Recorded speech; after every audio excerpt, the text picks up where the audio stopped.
আসসালামু আলাইকুম রহমতুল্লাহ। দিনে যে চারটি আমল করতে পারলে জান্নাত সুনিশ্চিত।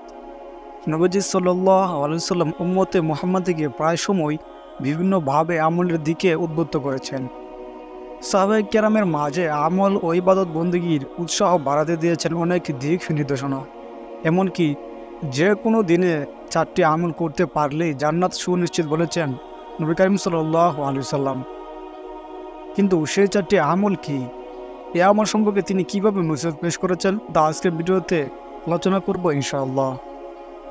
নবীজি সাল্লাল্লাহু আলাইহি সাল্লাম একবার এক বৈঠকে সাহাবায়ে কেরামের উদ্দেশ্য করে একই দিনে আদায় করা চারটি আমলের কথা জিজ্ঞাসা করেছেন। উপস্থিত সাহাবায়ে কেরামের মধ্যে হযরত আবু বকর রাদিয়াল্লাহু আনহু সেখানে উপস্থিত ছিলেন, যিনি ওই দিন চারটি আমলই করেছিলেন, যার ফলশ্রুতিতে নবীজি সাল্লাল্লাহু আলাইহি সাল্লাম বলেন সে জান্নাতে প্রবেশ করবে। কেননা হাদিসে এসেছে, হযরত আবু হুরায়রা রাদিয়াল্লাহু আনহু বর্ণনা করেছেন, রাসূল সাল্লাল্লাহু আলাইহি সাল্লাম বলেন, ১. আজ তোমাদের মাঝে কে রোজা পালনকারী? আবু বকর রাদিয়াল্লাহু আনহু বলেন, আমি। রাসূল সাল্লাল্লাহু আলাইহি সাল্লাম বললেন, ২. আজ তোমাদের মাঝে কে একটা জানাজাকে অনুসরণ করেছে? আবু বকর রাদিয়াল্লাহু আনহু বলেন, আমি।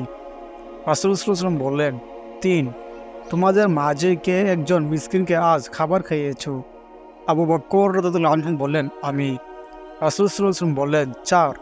তোমাদের মাঝে কে আজ একজন অসুস্থ রোগীকে দেখতে গিয়েছ? আবু বকর রাদিয়াল্লাহু আনহু বললেন, আমি।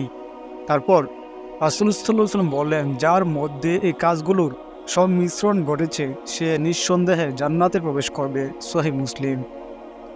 উল্লেখিত হাদিসে নবীজি সাল্লাল্লাহু আলাইহি ওয়াসাল্লাম জিজ্ঞাসিত প্রতিটি আমলই করেছিলেন হযরত আবু বকর রাদিয়াল্লাহু আনহু, যার ফলে নবীজি সাল্লাল্লাহু আলাইহি ওয়াসাল্লামের যার মধ্যে এই কাজগুলোর সংমিশ্রণ ঘটেছে সে জান্নাতে প্রবেশ করবে। হাদিসে বর্ণিত আমলগুলি খুবই গুরুত্বপূর্ণ ও মর্যাদার ইবাদত।